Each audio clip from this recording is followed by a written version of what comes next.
January 15th, 1947. 10:15 a.m. Los Angeles is waking up to a damp, hazy morning. The Santa Ana winds have died down, leaving a heavy, expectant stillness over the Norton Avenue neighborhood. Betty Bersinger is walking to a shoe repair shop. Her daughter skips ahead. In the middle of a vacant lot, just inches from the sidewalk, Betty sees something. She stops. She tilts her head. In the weeds lies what looks like a store mannequin.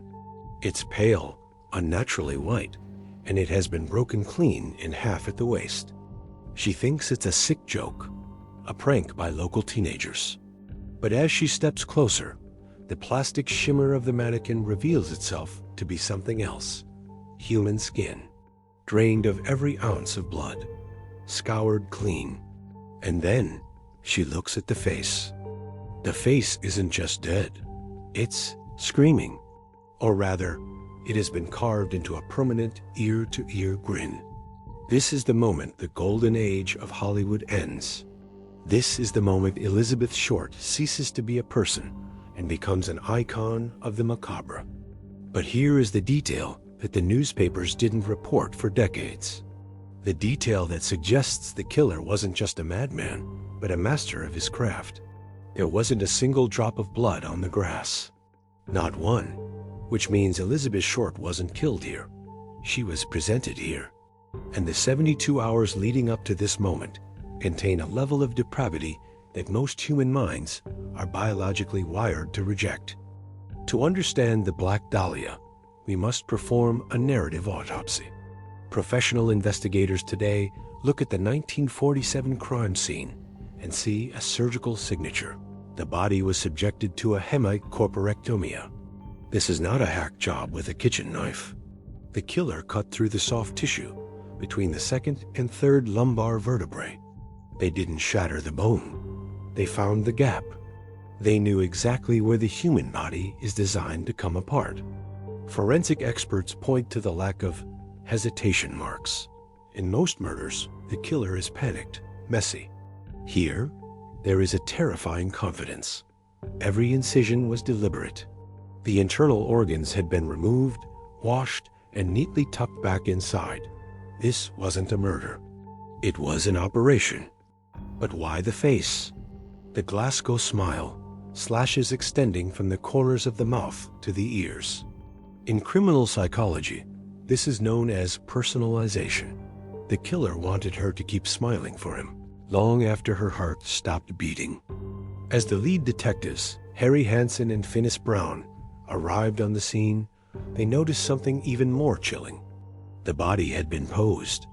Her arms were raised, her elbows bent at right angles, her legs spread in a provocative yet horrific display. It was a stage. But who was the intended audience? To find the killer, we have to find the girl. Before the Dahlia, there was Betty. Elizabeth Short was born into a world that was falling apart. 1924. Her father, Cleo, was a man of ambition who lost everything in the 1929 crash. When he disappeared off that bridge in Boston, he didn't just leave a suicide note. He left a void in Elizabeth's psyche that she would spend the rest of her life trying to fill with the attention of older, powerful men. When she found out he was alive, living in California, she didn't feel anger. She felt a magnetic pull. At 18, she boarded a train with nothing but a suitcase, in a dream of a father-daughter reunion that would fix her broken world. But Cleo Short didn't want a daughter. He wanted a housekeeper. He wanted someone to be quiet and invisible. Elizabeth, with her jet-black hair and her yearning for the spotlight, was anything but quiet. The friction was immediate. Within months, she was out on the streets of Vallejo, then Santa Barbara, then the neon-lit labyrinth of Los Angeles. She began to craft a persona. She told people her father was an admiral. She told them she was a widow of a war hero.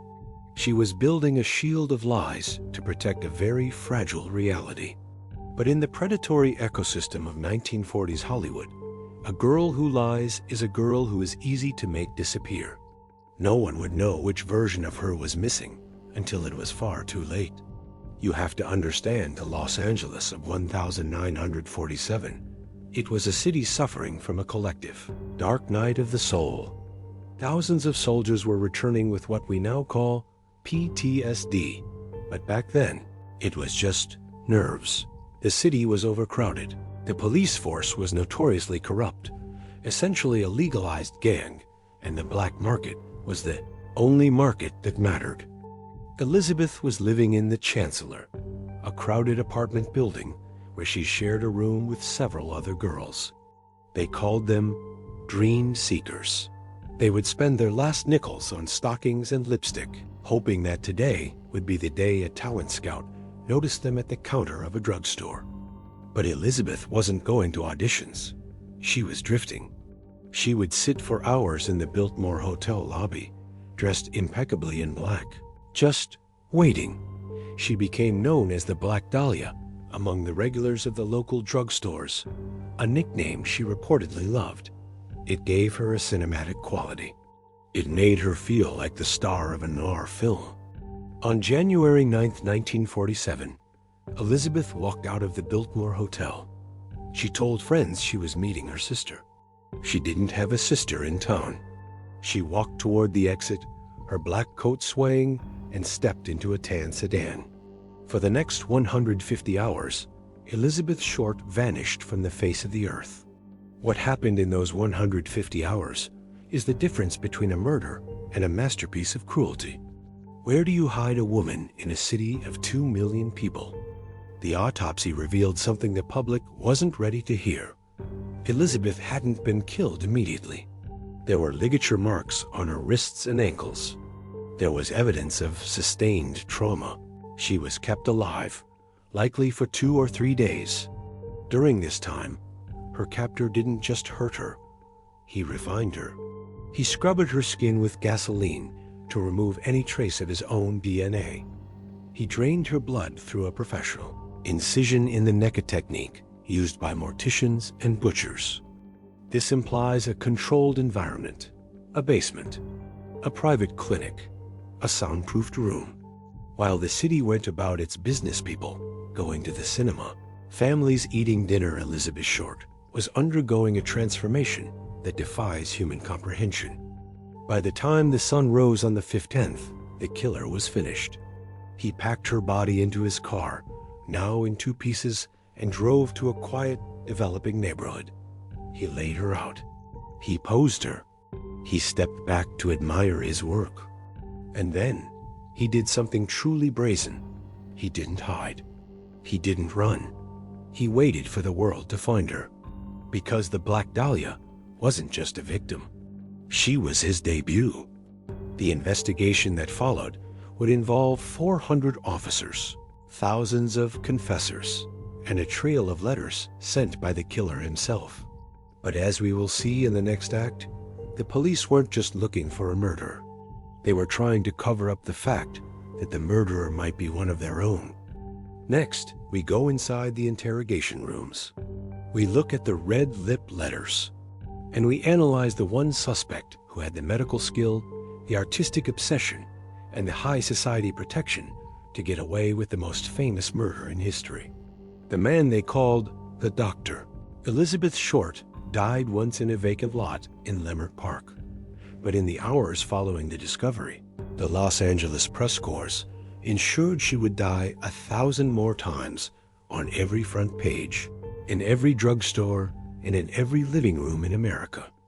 The Los Angeles Examiner, owned by the titan William Randolph Hearst, didn't just report the news, they manufactured it. They outran the police to Elizabeth's mother, Phoebe Short, in Boston. They didn't tell her daughter was dead.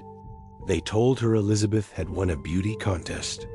They pumped her for information, for photos, for flavor, and only after they had their scoop did they tell a grieving mother that her child had been butchered. This was the vulture era. The press contaminated the crime scene before the chalk outlines were even dry. Reporters were picking up shell casings, stepping on footprints, and bribing coroners for exclusive photos of the bisection. But the press wasn't the only ones playing a dangerous game. Within days of the discovery, the LAPD received a package. It didn't contain a confession. It contained Elizabeth's life, her birth certificate, her business cards, and her address book. The killer was hand-delivering his trophies, and he was using the U.S. Postal Service to do it. Let's step away from the headlines and back into the morgue. To reach the truth, we have to look at the biomechanical reality of the crime. Dr. Frederick Newbar, the lead medical examiner, noted something that haunted him until his death. The body was hemicorporectomized with a precision that defied the tools of a common street thug. The cut was made through the intervertebral disc between the second and third lumbar vertebrae. Think about that. In 1947, without modern imaging, someone knew exactly where the spinal column gave way. They didn't saw through bone, they navigated the cartilage. This requires a profound knowledge of human anatomy. This is the work of a surgeon, a butcher, or a taxidermist. And then there was the internal rearrangement. The killer had removed her heart and lungs, washed them, and replaced them. He had even used a specific type of surgical suture on parts of the body that were never meant to be seen. This brings us to the deep tissue analysis. Elizabeth's body showed signs of post-mortem refrigeration. She had been kept cold. This implies the killer had access to industrial cooling or a medical facility. In this year, who had that kind of infrastructure? As the detectives looked at the surgical precision, they realized they weren't looking for a monster in a dark alley. They were looking for a man with a degree, a man with a scalpel, a man who might be sitting in the very same elite clubs as the police commissioner. The killer began to speak. Or rather, he began to cut and paste. Packages started arriving at the examiner. Inside were her personal effects, cleaned with gasoline, the same gasoline used to scrub her body. The letters were signed, "The Black Dahlia Avenger." He mocked the police. He called them fools. He promised to turn himself in on a specific date and time at a specific location. He was ghosting them. He was leading the entire LAPD on a wild goose chase through the city's landmarks. He was treating Los Angeles like his personal chessboard, and Elizabeth's memory was the queen he had already taken. But then, a detail emerged from the letters that the public never saw. A signature, small, peculiar symbols drawn in the margins. Symbols that some art historians claim resemble the surrealist work of Man Ray and Salvador Dali. Is it possible that the most famous murder in history wasn't just a crime, but a performance piece? Was the killer trying to emulate the Minotaur paintings of the European avant-garde? If so, the search wasn't just for a doctor, it was for a dark artist. The LAPD was drowning. Over 500 people confessed to the murder. Why? Because the Black Dahlia had become a cult icon. Men wanted the glory of her destruction. Women wanted the pathos of her end. But among the noise, 3 names began to rise to the surface. Suspect number 1, Robert "Red" Manley. He was the last known person to see her alive. He picked her up in San Diego. He stayed with her at a motel. He dropped her at the Biltmore. He had the red hair. He had the opportunity. But Red Manley was a broken man, a veteran, with nerves. He passed 2 polygraph tests, but the trauma of being the prime suspect drove him into a mental institution for the rest of his life. He was a victim of the Dahlia, too. Suspect number 2, Mark Hansen, the owner of the Florentine Gardens. A man of power, ego, and dark appetites. Elizabeth had stayed at his home. She had rejected his advances. Hansen had the connections to make a body disappear and reappear. His address book was a who's who of the LA underworld and the LAPD elite. Suspect number 3, the gangster doctor, Patrick S. O'Reilly, a friend of Mark Hansen, a doctor with a history of extreme violence against women. He had been convicted of a brutal assault on a secretary just months prior. He had the medical skill. He had the rage. Police were closing in on O'Reilly. They had the motive. They had the skill set. But then, the file went missing. Not just a page, the entire file. Someone in the upper room of the LAPD was cleaning house. And that's when the investigation turned from a hunt for a killer into a hunt for a cover-up. In their desperation, the LAPD turned to moral profiling. They began to investigate Elizabeth's alternative lifestyle. Rumors swirled that she frequented underground clubs, that she was involved in a world of high-stakes prostitution or taboo romances. They interviewed every woman who had ever shared a room with her. They were looking for a crimes of passion angle. But what they found instead was a trail leading to a black market abortion ring. In 1947, abortion was a capital crime. It was a multi-million-dollar industry run by rogue doctors and protected by the police. Some theorists believe Elizabeth knew too much, that she wasn't killed for. She was killed because she was a witness to a medical conspiracy that reached all the way to City Hall. But all of these theories, the jealous lover, the angry doctor, the witness, all of them pale in comparison to the man who would emerge decades later. A man whose own son would find a hidden death kit in a secret room. A man who was a personal friend of the most famous artist in the world. As we close the book on the first year of the investigation, the shadow of a mastermind begins to fall over the lot on Norton Avenue. The Dahlia wasn't the only one. Less than a month later, another woman, Jean French, was found murdered, written on her body in red lipstick. Fuck you, BD. The Black Dahlia Avenger wasn't finished. He was just getting started, and he wanted the police to know that Elizabeth Short was just the prologue. By 1949, the trail for Elizabeth Short's killer hadn't just gone cold, it had gone underground. While the public obsessed over Red Manley and the gangster doctors, a much more sophisticated predator was living in plain sight. Meet Dr. George Hodel, brilliant, polyglot, a musical prodigy who played Rachmaninoff at age 9. A man who sat at the center of a Venn diagram between the Los Angeles medical elite and the dark, experimental world of surrealist art. He lived in the Soden House, a concrete, Mayan revival fortress on Franklin Avenue that looked more like an altar for human sacrifice than a home. Hodel wasn't just a doctor. He was the head of the city's social hygiene coalition. He knew everyone's secrets because he treated everyone's private diseases. He was a man who believed he was above the law, above morality, and perhaps above humanity itself. But George Hodel had a secret that even his high society friends didn't know. In the basement of the Soden House, he had a private darkroom. And decades later, his own son, a LAPD homicide detective, would find a photo album there. In it were 2 pictures of a woman who looked hauntingly like Elizabeth Short. But that was just the beginning of the horror found in those shadows. A literal recreation of surrealist art using human flesh as the medium. If Hodel was the killer, he wasn't just disposing of a girl he met at a bar. He was elevating her into a permanent piece of avant-garde horror.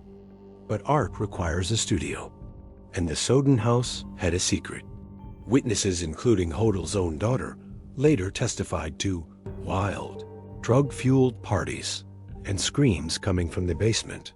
The LAPD finally decided to bug the house in 1950. What they caught on tape wasn't a confession. It was a boast. For 40 days in 1950, the LAPD listened. They heard the sounds of parties, of classical music. And then they heard George Hodel talking to an unidentified associate. Supposing I did kill the Black Dahlia, they couldn't prove it now. They can't talk to my secretary anymore because she's dead. He was referring to Ruth Spaulding, his secretary, who had died of a suspicious overdose while she was reportedly about to blow the whistle on Hodel's financial and medical crimes. But there was more. The tapes recorded the sound of a woman screaming, then silence, then Hodel's calm, chilling voice. The police had enough to arrest him for a dozen crimes. But they didn't. The surveillance was shut down. The tapes were filed away. George Hodel was allowed to leave the country and move to the Philippines. Why would the LAPD let a man who practically confessed on tape walk free? The answer lies in the black address book. Hodel didn't just have friends. He had clients. If Hodel went down, he was taking the mayor, the chief of police, and half of Hollywood with him. He was too big to hang. To understand why the case was unsolvable, we have to look at the black market of 1947. Elizabeth Short was rumored to be pregnant at the time of her death, a fact the autopsy officially debunked. Yet the rumor persisted. Why? Because the investigation kept bumping into an illegal abortion ring run out of a private clinic on Sunset Boulevard. In the 1940s, an unwanted pregnancy for a starlet or a socialite was a career-ending disaster. The men who provided the solution were the most protected men in the city. Dr. Hodel was at the center of this network. Was Elizabeth a runner for this group? Did she try to blackmail the wrong person? If the Dahlia murder was a message, it wasn't just for the public. It was a warning to anyone in the Hollywood underworld. This is what happens to those who break the silence. But the most damning evidence wouldn't come from a police file. It would come from a son's betrayal. In the early 2000s, Steve Hodel, a veteran LAPD detective, began to investigate his own father. What he found in the family archives wasn't just a link to Elizabeth Short.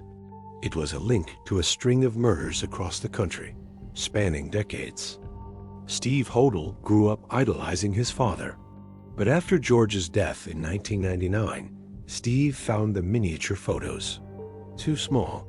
1940s-style portraits of a girl with dark hair and a flower behind her ear. Steve used his 24 years of homicide experience to do what the 1947 LAPD refused to do. He tracked his father's movements. He found that George was in the exact cities where other Dahlia-style murders occurred. The lipstick murders in Chicago, the Manila killings. He found handwriting experts who matched George's script to the Black Dahlia Avenger letters. He found that George had been trained in the specific type of surgery used to bisect Elizabeth. The son of a serial killer theory turned the case on its head. It wasn't a mystery anymore. It was a biography of a monster who was protected by the very institution meant to catch him. But even Steve Hodel's investigation hit a wall. A physical wall. In 2014, a cadaver dog named Buster was brought to the Soden house. He alerted to the scent of human decomposition in the basement and the backyard. Soil samples were taken. They tested positive for human remains. Elizabeth Short's body was drained of blood. Her internal organs were missing or rearranged. The killer had kept souvenirs. The question is no longer who killed the Black Dahlia. The question is, how many others are buried under the concrete teeth of the Soden house? And why is the LAPD still, to this day, refusing to excavate the site? We have walked through the lot on Norton Avenue. We have peered through the jagged windows of the Soden house. We have listened to the tapes of a man who laughed at the law. But as the decades passed, Elizabeth Short stopped being a victim and became a mirror. We must ask the question that haunts every cold case. Does the truth even matter when the myth has become so much more profitable? The LAPD file on Elizabeth Short remains technically open, but in the hallways of the Parker Center, it is known as the Ghost File, a case where every lead is a dead end and every witness is a skeleton. But in 2017, a retired investigator made a discovery in a forgotten box of overflow evidence. It wasn't a weapon. It wasn't a letter. It was a piece of forensic technology that didn't exist in 1947. A chance to finally extract a killer's DNA from the very clothes Elizabeth wore. But as we're about to find out, someone at the top didn't want that test to happen. For 70 years, the physical evidence of the Dahlia case sat in cardboard boxes. The black lacquered shoes, the handbag found in a trash bin miles away, the clothing. Modern touch DNA technology can find a killer's profile from a single skin cell left on a zipper or a button. In the early 2000s, there was a push to test the Dahlia evidence. The results? Inconclusive, but not because the DNA wasn't there. It was because the evidence had been mishandled so many times by celebrity detectives and curious officials over the decades that it was a cocktail of 100 different people's genetic code. The killer's signature had been drowned out by the very people sworn to find him. This is the second crime, a systematic destruction of a girl's last chance at justice through incompetence or intent. As the 20th century drew to a close, the Dahlia generation began to die. And as they did, the secrets began to leak out. In the 1990s, a woman named Janice Knowlton claimed her father, George Knowlton, was the killer. She described bloody tools in the garage and nightmares that aligned with the January 15th timeline.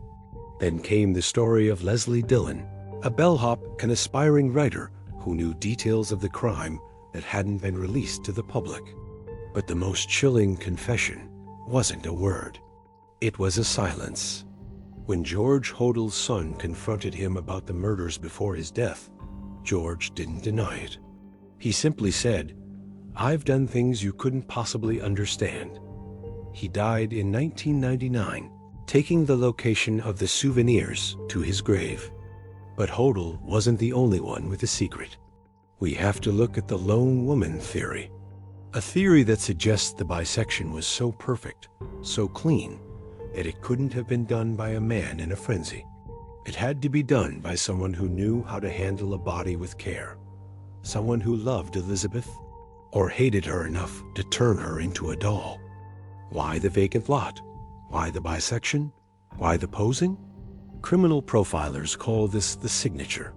The murder was the work of a disorganized killer who evolved into an organized predator. Elizabeth Short was treated as an object. In the killer's mind, she was no longer a human being. She was a medium. By cutting her in half, he was mocking the pin-up culture of the 1940s. He was showing the world what was inside the dream. This is the anatomy of malice. To keep a body for days, to drain it of blood, to wash it, and then to place it in a neighborhood full of families. It's an act of supreme arrogance. It's a message to the city. I am among you, and you can do nothing to stop me. Elizabeth Short doesn't lie in Hollywood. She lies in a quiet grave in Oakland. There are no neon signs here, no talent scouts, no flashbulbs. For years, her mother, Phoebe, would visit this spot. She outlived the detectives. She outlived the suspects. She died in 1992, still waiting for a phone call that never came. The tragedy of the Black Dahlia isn't just the way she died. It's the way she is remembered. We remember the Glasgow smile, but we forget her laugh. We remember the white skin in the grass, but we forget she loved poetry and the smell of the ocean. But there is one final piece of the puzzle. A letter found in 2021, hidden behind a baseboard in a house once owned by a LAPD captain. It's a ledger, a list of names. And at the very top of that list, dated January 14th, 1947, is a name that would blow the Hodel theory and every other theory out of the water. Los Angeles is a city built on the edit. You cut out the parts you don't like, and you keep the parts that shine. The Black Dahlia is the deleted scene that the city could never erase. Whether it was George Hodel, a corrupt cop, or a nameless drifter, the result is the same. Elizabeth Short became the patron saint of the lost girls. A reminder that beneath the palm trees and the starlight, there is a darkness that never sleeps. In the end, the mystery isn't who killed the Dahlia. The mystery is, why do we still need her to be dead? Building these investigations is a labor of obsession and respect. Here, we spend every day of the week diving into archives, analyzing forensic files, and weaving these narratives with the utmost care, all to bring you a cinematic experience that honors the truth. If you found yourself captivated by this journey, please consider supporting this new channel. A like and a subscription are more than just numbers to us. They are the fuel that allows us to keep digging, keep writing, and keep revealing the darkness. Join our community. Share your theories in the comments. We read every single one. Because in the world of true crime, the next breakthrough might just come from an eye that sees what everyone else missed.